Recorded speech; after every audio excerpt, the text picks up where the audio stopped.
You're listening to the Get Meal Prep Show, a podcast about meal planning strategies that help you positively nourish your body, learn about nutrition, and most importantly, get dinner on the table. You know that this is a podcast for you if you've ever thought, oh no, it's 3 o'clock and I have no idea what's for dinner. We dive deep into meal planning methods and meal planning strategies that help you prepare healthy home-cooked meals that doesn't leave you feeling like you're tied down to the kitchen. I'm your host, Susan Watson, registered dietitian, certified intuitive eating counselor, and meal planning strategist for the online course Get Meal Prepped, which can be found at www.nutritionacademy.co. My team at A Nutrition Academy and my counseling practice, A Little Nutrition, has formed the Get Meal Prep method that helps people improve their eating habits by cooking whole foods and not relying all the time on convenience food products. Aside from our online course, you can work with us via our one-on-one coaching services. You can find the links to our packages in the show notes below this recording. We're so happy to have you here today and share this episode with you.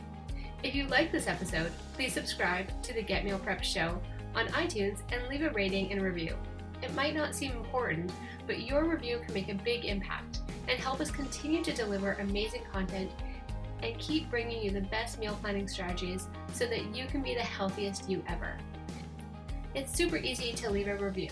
You can leave a review from your podcast app. Simply search the Get Meal Prep Show, click reviews, and then write a review. We would love to hear from you. Now let's dive into today's episode. Hi everyone, I just wanted to pop in before we get started to tell you a little bit about a few changes that have been happening to the Get Meal Prep Show. So first of all, Andrea Hardy, who is the co-host of the show, is taking a bit of a break right now to focus more on her other business, Ignite Nutrition, where she does a lot of work with digestive health, and she'll be a guest on the show every once in a while. But for right now, what I'm going to be doing is bringing on Madeline Moorish, and she is one of my lead dietitians at A Little Nutrition, and I'm going to have her coming into the show talking a little bit about her experiences, because she has a little bit of a different meal planning experience than I do because her life situation is different than mine. So just wanted to let you know about that, and I hope you enjoy the new format that we have. Let's get to it. Excellent. So hello, Madeline. How are you doing today? Hey, I'm doing pretty good. How are you doing, Susan? I'm doing good. I'm really pumped about having you on the podcast show or on the Get Meal Prep show now, because it's nice to have one of the members of my team on the show and really get some more of that experience of, what people are struggling with. And so I'm really happy to have you here. How's things been going with you with your meal planning? It's been going pretty good. I will say that it's kind of nice to get back into a bit of a routine since summer, though, because it was a bit more casual meal planning, if you will, over the summer. Mm-hmm. But no, it's going pretty well for the most part. Yeah, I probably about mid-August, I knew that September was coming, and my kids 6 and 8 going into grade 1 and 3. So I started working on batch cooking breakfasts. So waffles and pancakes and muffins. And well, now that it's for those that are listening down the road, it's September now, and I'm almost used it all up. So I was like, oh no, now I gotta plan some more time. I haven't been replenishing my inventory. I've just been eating through my inventory. So I gotta start working on that, building back my inventory back up, because I was really on my ball for September. Yeah, that's such a fun phase when you actually you can just use it. You don't have to think about it. But then, the reality is that oh, right, I have to get back it's going to be in a couple of weeks, I'm like, crap, I have nothing for breakfast planned. So anyway, so today we're going to be talking about why does meal planning seem so impossible and what you can do to make it seem possible. I don't know if I really like that sentence. It seemed kind of weird, but that's exactly what we hear from people is meal planning seems impossible. And they want to know what they can do to, really make it possible. So I'd have to say, this was definitely me about 9 years ago. I mean, my meal planning world has changed so drastically over the years. And before I had kids, it was just me and my husband, and we didn't have a family, and I had just finished internship. We were newly married, and my business, A Little Nutrition, hadn't even really started to get going. So I could count the amount of responsibilities I had on one hand. It was like absolutely nothing. And it was interesting. I was able to get 8 to 10 hours of sleep, and I was still teaching fitness classes 3, 4 times a week. And, that was meaning I had lots of time for physical activity and lots of spare time in my life, and I really look back now and go, wow, I took that for granted, and I didn't really recognize that nice slow pace of life.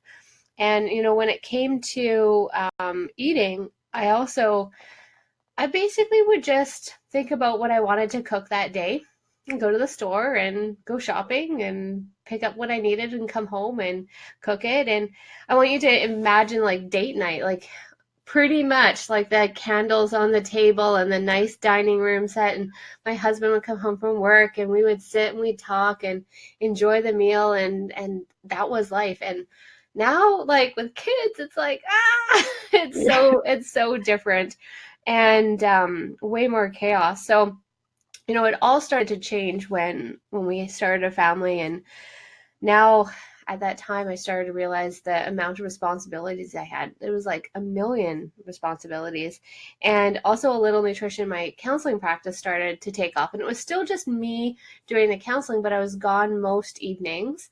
I was home with the kids, which you would think I'd have time to do all this lovely meal prep during the day, but they were really demanding. There was, getting them out of the house, keeping them busy, and meal planning really didn't happen. I was still in that habit of, what are we going to have for supper tonight, and go to the store. And what would happen then is I would take them to the store, and something that used to just take me 10 minutes now was like an hour. And I Mm. remember, I thought, oh, well, I got to take the kids to the store and show them how to shop. And I remember my little daughter had those little shopping carts that the stores have, and she just decided to be you know, like an animal that rams things.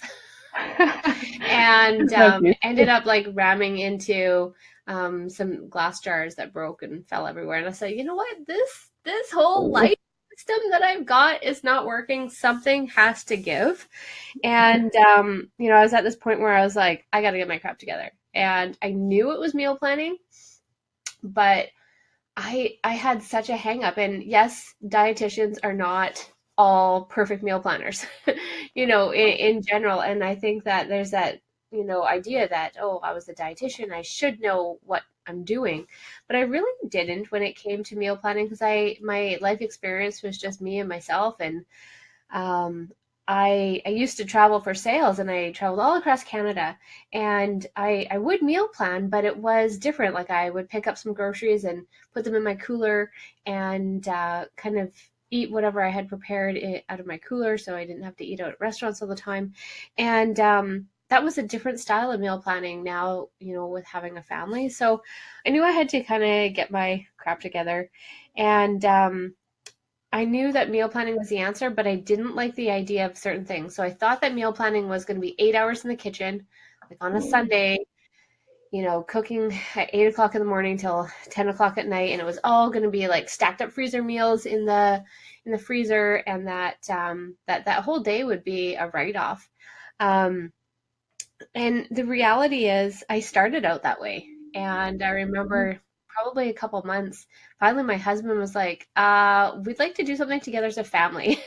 And you're in the kitchen again. And I felt like he didn't really respect the fact that, hey, well, you've got healthy meals all during the week. Someone's got to do it. But ultimately, it wasn't working, because as a member of family, I was missing out on stuff. So I feel like I Mhm. had a lot of different hangups for getting into meal planning. And then I also found that um, I really don't like to follow recipes. And I felt like meal planning was get your recipes together, and on this day you pull out your recipe and you follow it, and really still have issues with following rules and following a plan. So I wasn't quite too sure how to do meal planning, but after, I would say, doing my own research, um, testing so many different systems and methods and working with clients and listening to all their problems and helping them find solutions, I've recognized that there is no one way to meal plan. And I think that that's probably one of the biggest things that we think is so impossible, is maybe we get this idea that meal planning has to be a certain way. I'm sure you see this, Madeline. So Madeline, you are cooking for how many people? 2. Let's Yeah. So, subtract 1 year from your life. How many people are you cooking for? just myself. Exactly. So you were meal planning and meal prepping for 1. Now you're Mm-hmm. meal planning and prepping for 2, but still that world is going to look so much different than mine, where I've got 2 little ones and a husband that travels, and is gone from the house a lot, and myself I never know where the heck I'm going to be half the time. Yeah. So yeah, there's lots of different ways to meal plan. So that's where over the years with Nutrition Academy, we created the online course Get Meal Prepped, and we talk about the different styles of meal planners, which is really important because between the casual planner and the flex planner and the money saver planner, there's lots of different styles. And if you don't know your style, you're going to feel like life is impossible when it comes to meal planning. But once you figure that out, I think that's half of it, right? Oh, it totally is. Is that just kind of knowing and understanding what works for you is half the battle anyway. And not kind of having those notions of what meal planning should look like. It's different for everyone. Mm-hmm. Yeah. So let's talk about, these reasons that we hear from clients and, the reasons why they seem meal planning is so impossible. So we came up with 4 different reasons that we typically hear from clients about why meal planning seems so impossible for them to embark on. So Madeline, let's go into number 1. I'll let you take the lead on this one. Yeah, well, a big one that I see with a lot of the clients that I work with is that perceived lack of time, right? They come in and it's, I just don't have enough time to do all this meal planning. And, same as just what you said, Susan, is there's this notion that, it has to be all of your Sunday or that it has to take up this huge chunk of time. And so even just that perception makes it feel like this daunting task of, I can't fit it in. I guess I'm just destined not to be a meal planner, which is unfortunate because it doesn't have to be that way. Mm-hmm. I remember using my analogy of laundry when it comes to meal planning. I'm sure I've told you this one before. But when it comes to perceived lack of time with laundry, it's a necessity. It's something that we have to do. We have to do our laundry because if we don't do our laundry, society will notice. Yeah. People will notice that you did not do your laundry because you're either in dirty clothes or, it's just one of those things, right? So we're not positively reinforced in life if we don't do our laundry. There's negative consequences to doing that. But with meal planning, there are no negative consequences to finding time to do it. If anything, you show up to work and you're like, oh yeah, I didn't pack a lunch. You ask, or someone will say, oh, neither did I. Let's go, and eat out. Then you're actually, that becomes a social thing and you're positively reinforced. So why would you ever say like, oh, I should make time for this, or where should I find time? Because society is saying it's okay. Don't worry. We got skip the dishes and all these other, services that make it seem like it's okay to not prioritize the time.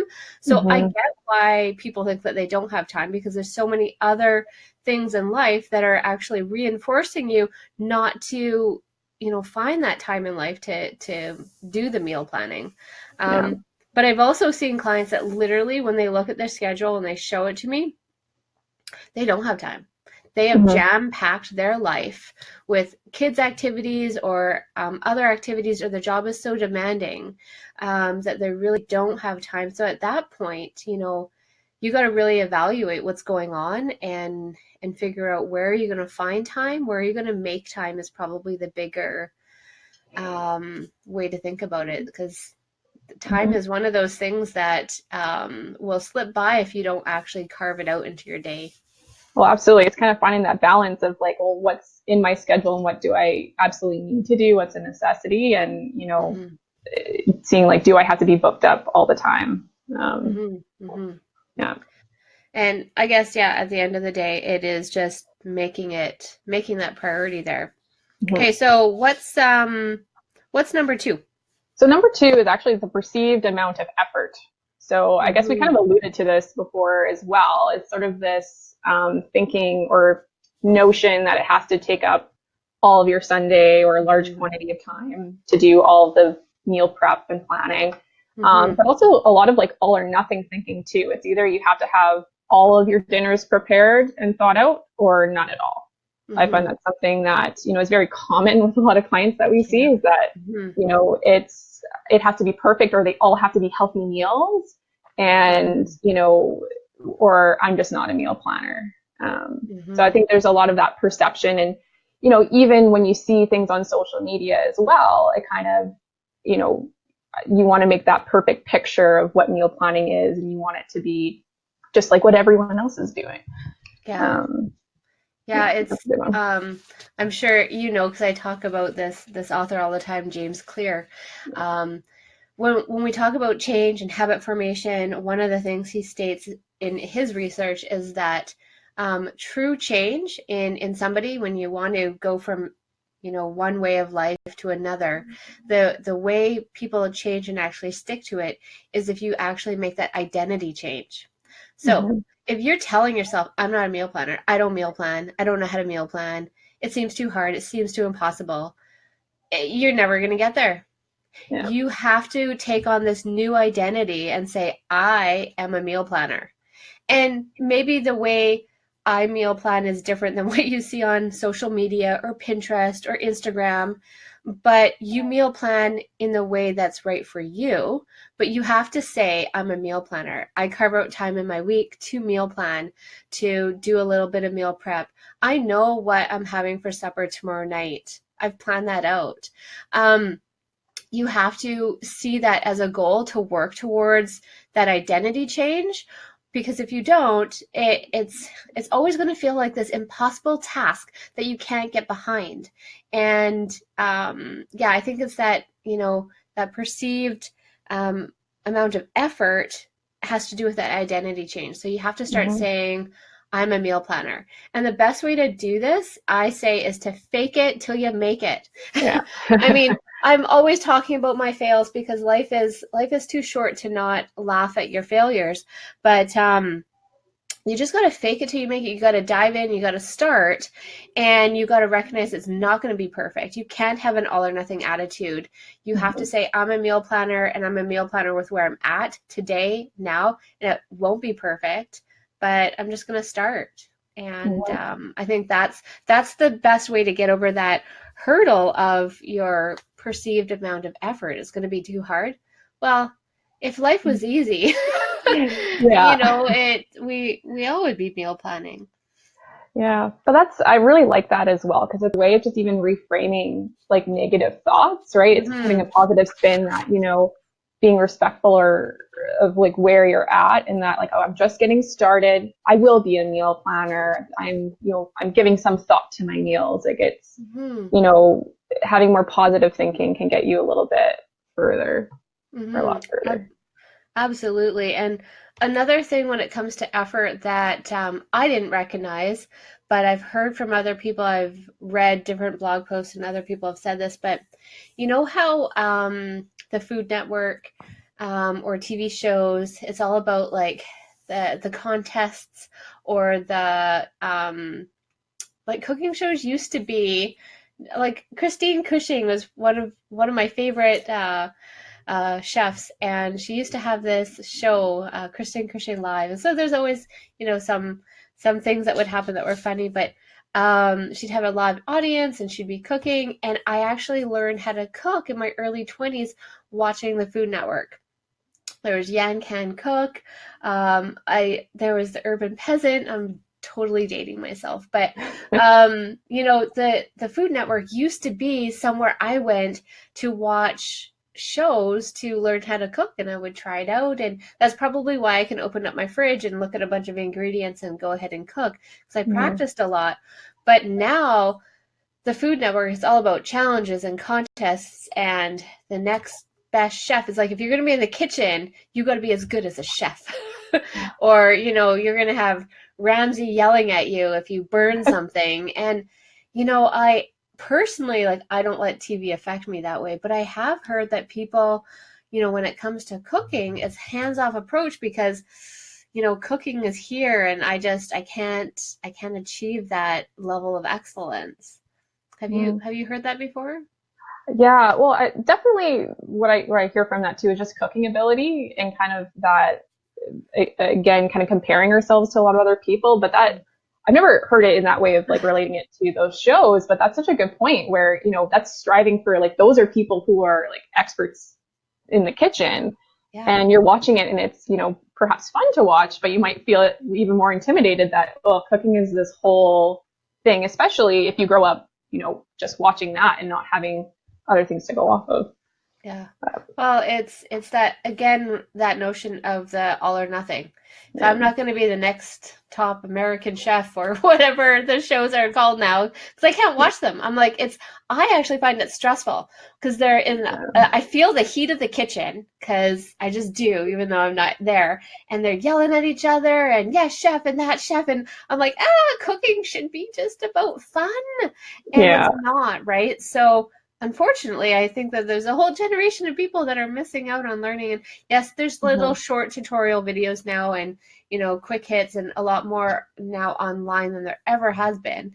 And that would be a new place to go and learn about stuff. But there was something about watching a show and sitting down and Mhm. learning. So it's too Yeah, I bad guess it's gone now. yeah, and it's a bit more streamlined that way. I guess like as much as there's a lot of like info even on YouTube and things that you can watch, it's that you kind of have to hunt for it and for Yeah. like stuff that will work for you or that interests you too. So hmm yeah, hmm it's been unfortunate. Okay, number three. What's that third reason why people seem it's so impossible? It's definitely the misconceptions about what meal planning really is. Yeah. So again, kind of going into like I need to have it. Meal planning is only having the same meal all days of the week and having them in these like specific types of containers and all prepped hmm out and ready to go, and that you have to spend a lot of time in the kitchen dedicated to just meal planning, and you can't break it up at all.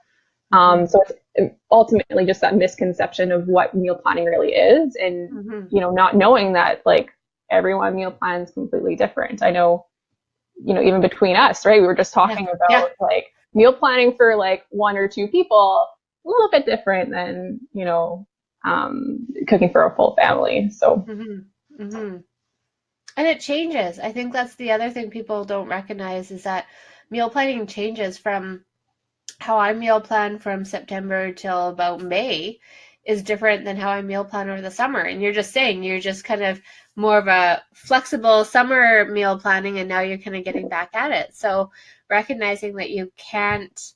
I mean, I'm sure people that might have a certain type of personality might get into a one way and they just stay that same way all the time. But I find that seasonally meal planning changes a little bit, like especially with your appliances, if you're doing more meal prep with a barbecue versus the slow cooker. mm, So, yeah, yeah, it really is something that does evolve and change, and there's a lot of misconceptions. It's definitely not the line up all your containers on the counter and scooping out all of your, slow cooker meals and putting into the freezer. Like that is one way that works for people, but I know if I was constantly taking stuff out of the freezer to reheat, eventually someone in the family would be like, "Can we have something a little that's fresh. fresh? That isn't always a freezer meal." I did that one time. My freezer meals were getting to that point where they needed to be cooked, and it was like 1 week of freezer meals. And by the end of the week, I think everyone was like, "Okay, we would like to have something that didn't come out of the freezer into the oven." So I like Yeah, using my freezer meals more for um, backups or emergencies or just a yeah, night off cooking. So, yeah, yeah. okay, last one for reasons why it seems so impossible to get into meal prep or meal planning.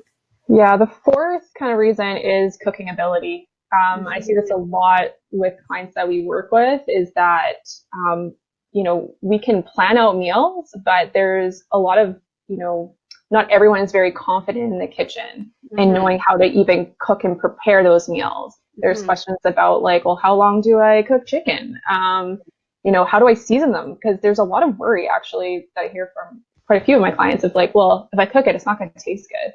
It's not going Yeah. to taste as good as like, takeout. Yeah. And it's, that's even a barrier, right? Even those kind of negative thoughts of like, ah, I can't cook. I'm not a cook. I can't. And, that could be a huge barrier where, its starting point is that if you recognize that you can't really cook, it's getting yourself in the kitchen. Yeah. But that is definitely one reason why we can feel like meal planning is a bit impossible. Mm-hmm.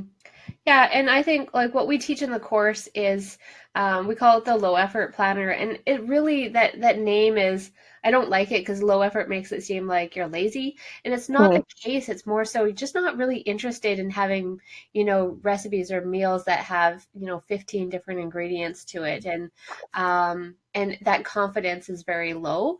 And so some people might want to gain it, and then you have to put in the practice and the effort to try. But some people are like, you know what, I am okay with um, peanut butter on toast and an apple and a glass of milk, and recognize that is part of meal planning too. Mm-hmm. It's still a balanced meal, but that could be a breakfast, it could be a supper, right? And recognizing that as long as you're having that balanced component. So cooking ability, I don't let people say that that's an excuse. We've got examples of low effort meals or recipes that people can use. So yeah, I think all of those kind of reasons why people feel it's like impossible, we do have kind of a rebuttal or like, did you think of this Mm-hmm. aspect to it? So let's kind of talk about now.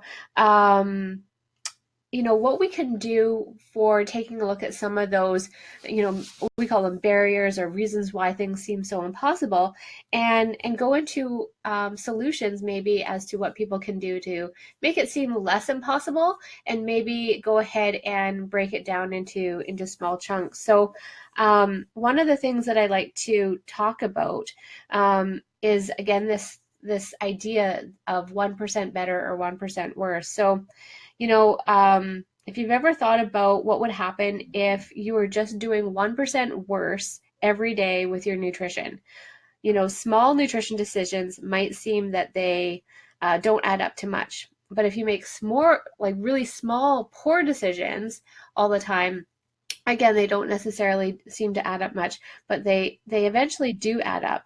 And if you take a look at small better changes, they add up quite a bit over time. And if we think that it has to be a big change or an overhaul, or this big lifestyle renovation, that's going to prevent you from doing all of this. We really like to promote this 1% better.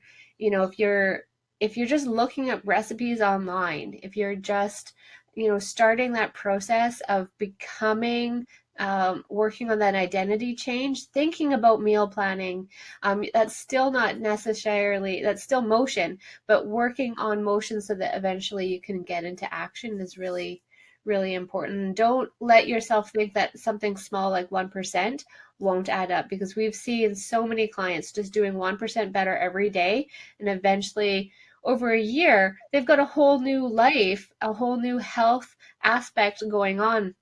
But if they decided to take this change as, this big overhaul, I think that they would have fallen short because it's too stressful.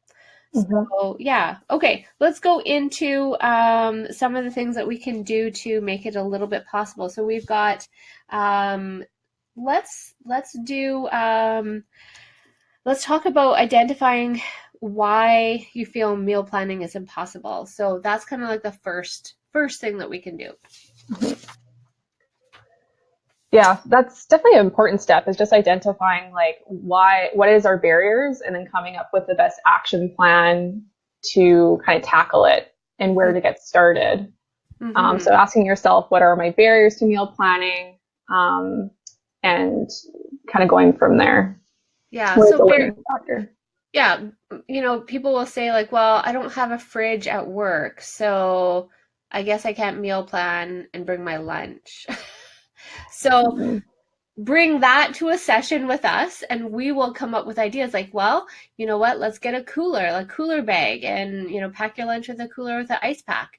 Mm-hmm. So it's okay if you don't have the answers, but you still have to recognize what's holding you back first, and then, consult with a dietitian or, email us, whatever you want. But the idea is, figure out what's holding you back first and then go from there. Mhm. So what about if your, confidence in your ability to cook is really low? What would you say to somebody who says that?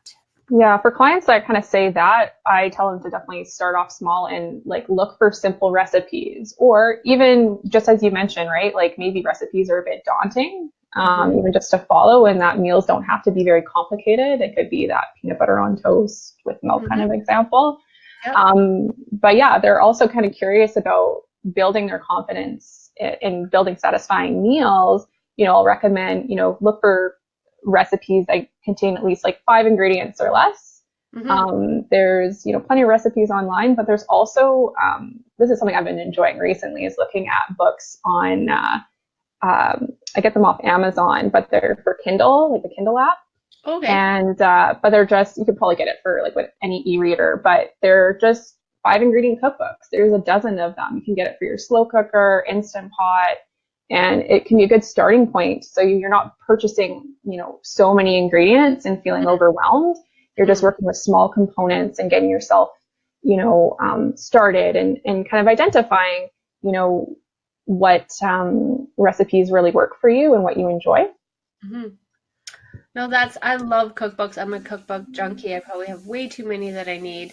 Um, but yeah, doing that research and trying to find those. What's your favorite 5 ingredient recipe? My favorite 5 ingredient recipe, it's a very simple one, but it's like slow That's, cooker, like salsa chicken. oh, okay. Um, Yeah, yeah. yeah, it's just like basically you're making your own kind of salsa and with like diced tomatoes, chicken, Yeah. and all It different kind of probably spices. could be like a 3 ingredient recipe if you take chicken and a jar of salsa and maybe like cumin. Yeah, Or right? Like, yeah. Because as soon as so I'm saying it too, I'm like that's even less than five. yeah, That's yeah. definitely my favorite. Okay, so mine is balsamic chicken tenders. All right. So I will take chicken breast and I'll chop it all up. And then it's olive oil, balsamic vinegar, and then an Italian seasoning of some sort. So Clubhouse has an Italian one, but also a Greek one. And I'll just mix that in and then I'll bake it. And then I can use the chicken tenders for putting on salads, in sandwiches, in quesadillas, and like tons of different recipes. So yeah, like it doesn't really have to be complicated, and I think we think that it has to be. So how about if you feel like you really have no time, lack of time, what would be your tips for somebody who feels that time is like not going to find time? Yeah, definitely. It might be actually looking into, you know, even maybe investing in time-saving appliances, or kind of identifying which ones you have. I have a number of clients where I ask them, "Do you have a slow cooker?" And they do, but Mm-hmm. it's been in the closet for months, right? Or you Yeah, might take it out once a month for a stew or something. yeah. And it's actually pulling those out and utilizing that. Okay, like this is a tool that if we want to save some time, not necessarily need to have, but something that could be beneficial. So whether it's like the slow cooker or Instant Pot is really popular, and I really enjoy cooking with mine. But maybe it's a rice cooker or like a veggie steamer, even Mm-hmm. like a mini food processor. I Mm-hmm. love mine for just Mm-hmm. chopping up like onions and garlic, and it's really handy. Yeah. Um, but also uncomplicating what those appliances can do for you too, Mm-hmm. where, just as we mentioned with the salsa chicken, right? It's using the slow cooker, but also those 5 ingredient type of meals to save you time where it's not too complicated. Mm-hmm. So that's probably my biggest one for saving time is utilizing those time-saving appliances, and also your freezer, like Mm-hmm. kind of acknowledging your freezer space and how you can maximize its use, and Mm-hmm. stocking with things where, if you do, batch cook something, many things freeze quite well, and you can just use it for later, and give yourself that emergency meal. I batch cook rice, brown rice, and I batch cook quinoa, and I'll Mhm. freeze it because those right there, those cook components, which we talk about in the course too, like how to use a cook component and try to use that in your meals, at least one cook component in a meal, saves you a ton of time, right? Like if you're doing a stir fry, you can do up your chicken, your vegetables, take out your frozen rice, defrost it, and you're good to go. So yeah, there's lots of time hacks, and I think we could probably do a whole podcast, part 1, 2, and 3 on time-saving hacks. But there are definitely solutions to not having time. You just have to recognize why you don't have time and maybe where you can save a little bit of time. So, okay, moving on to another tip for helping people with making meal planning seem a little bit more possible. We like to recommend, create an action plan that's practical for you. So, tell me, Madeline, a little bit about why customizing something like meal planning is really important.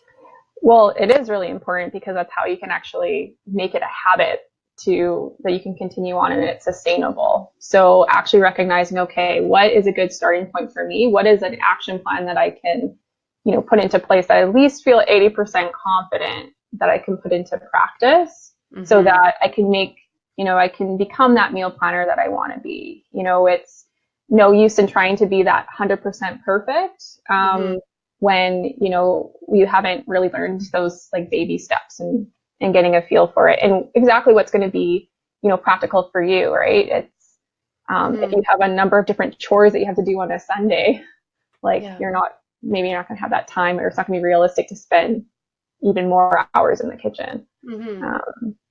But it's just important to, like, when you're creating a goal, that it's something that is going to stick, that you don't try to put on an identity of somebody that you really don't even want to be, or you absolutely know is never going to work. You have to be at least 80% confident that, this is somebody you want to be, and this is somebody that you feel like you could be in time, but you want to go there. And I think that is really important. We customize a plan for people based on their life. So how many people are they cooking for? What's their cooking skills? What's their ability? How much time do they want to invest in all of this? Do they have a lot of time? Do they not have a lot of time? So, really try to figure that out too, and recognize that you're going to come up with a way of meal planning that works for you, and that your way will be different than other people. So, lastly, we want people to think about your schedule and come up with a plan that's really, really unique for yourself. So again, taking time to, plan, shop, and prep. And that's going to look different. Like Madeline, your shopping and your planning and your prepping looks a lot different than mine does. I just finished working on a recording on podcasting on online grocery shopping. So that's how I do a lot of my shopping now, and I don't have to bring the kids in. So that's going to air shortly, and I absolutely love it. But I know other people really don't, or they just find it's actually more work because they only need 5 or 10 items. So making sure that you come up with a plan that's very, very unique for yourself. And I think the idea is that if we think of meal planning as all one day, it can be like, I don't have a whole day to block off. But if we take a look at breaking it down, so one day I'm going to do my grocery list. One day I'm going to do my plan. One day I'm going to do my grocery list. One day I'm actually going to go shopping. One day, once I pick that all up, maybe the next day I'll do a little bit of prep. So, breaking it down. Can you break it down? Or is it more efficient for you to just take 3 hours on a day and just do it all, right? For some people it is. They don't want to be thinking about it all week and just have it all done. So, and the other thing is some people will like to prep up full meals and have those ready to go. Or, what I've been doing a lot these days is prepping up part of a meal or cook components. And so my favorite example is Taco Tuesday.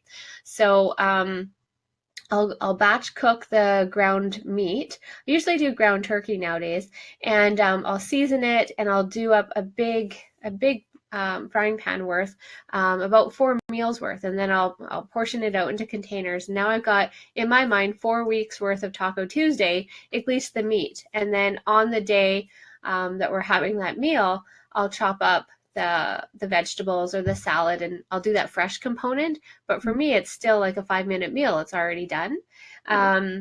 So, that's one style of meal planning. Or then there's like the freezer meals where you're just taking it all out. Or it's cooking every day, but at least having a plan. So I think you got to think about your schedule, think about what works for you, and break it down, and then decide, and then go out and try it, and either be successful or fail. And if you fail, don't look at it as a failure. Look at it as, hey, this is an opportunity to learn. What can I do differently? What can I change? And then build upon that. Mm-hmm. Yeah, I completely agree with that. Is that like there's going to be times with like any habit that you're trying to do and to start where you kind of have to try something and accept that sometimes it's going to fail and that you have to revamp the plan, and that's absolutely okay. It's the plan that might be the failure, and it's not yourself. Like you're not, so don't put yourself in that position. But I don't think that, I can talk about, I have a whole episode too on just like meal planning flops and fails, but I think the whole idea is to realize that there are opportunities to learn and lessons to be learned there, and you get better at what you're doing if you fail. So it's kind of good. So I think we can wrap it up from here. Okay, talk to you later. See you, Madeline. Yeah, see you soon. Bye. Thanks so much for listening to the Get Meal Prep show. If you have any questions about today's episode, or you would like to email us, you can at info@nutritionacademy.co. We'd love to hear from you, and if you have any suggestions or different topics for the show, we'd be happy to hear from you. You can also find me on Instagram at @alittlenutrition, and I have lots of meal planning photos and tips on my stories, so I'd love to connect with you there as well. Again, that's @littlenutrition is my handle. Anyways, until next episode, see you then. Bye.